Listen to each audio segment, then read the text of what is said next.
বর্ষার মরশুমে ফের চোখ রাঙাতে শুরু করেছে সুবর্ণরেখা নদী।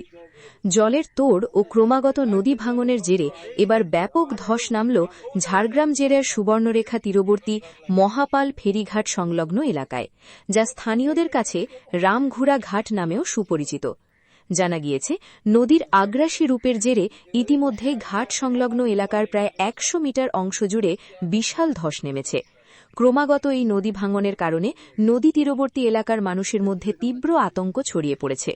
শুধু নদীর পাড় ভেঙে পড়াই নয়, এই ভয়াবহ ধসের প্রভাব গিয়ে পড়েছে এলাকার মূল যোগাযোগ ব্যবস্থার ওপরও।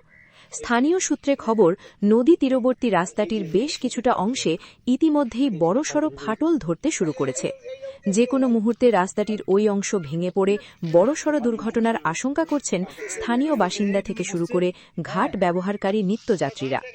এমনিতেই এই ফেরিঘাট দিয়ে প্রতিদিন এলাকার বহু মানুষ রুটি রুজির টানে যাতায়াত করেন, কিন্তু বর্তমান পরিস্থিতিতে ঘাটের একাংশ কার্যত নদীগর্ভে তলিয়ে যাওয়ার উপক্রম হওয়ায় ওই এলাকার সার্বিক যোগাযোগ ব্যবস্থা সম্পূর্ণ বিপর্যস্ত হওয়ার মুখে এসে দাঁড়িয়েছে।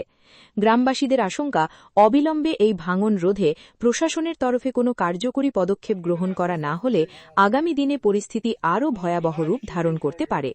নদীর জলস্তর ও স্রোতের দাপটে যেভাবে পাড় ভাঙতে শুরু করেছে এবং সংলগ্ন রাস্তায় ফাটল চওড়া হচ্ছে, তাতে দ্রুত মেরামতি ও গার্ডওয়াল দেওয়ার কাজ শুরু না হলে অচিরেই সম্পূর্ণ রাস্তাটি সুবর্ণরেখার গর্ভে বিলীন হয়ে যেতে পারে বলে মনে করছে ওয়াকিবহল মহল।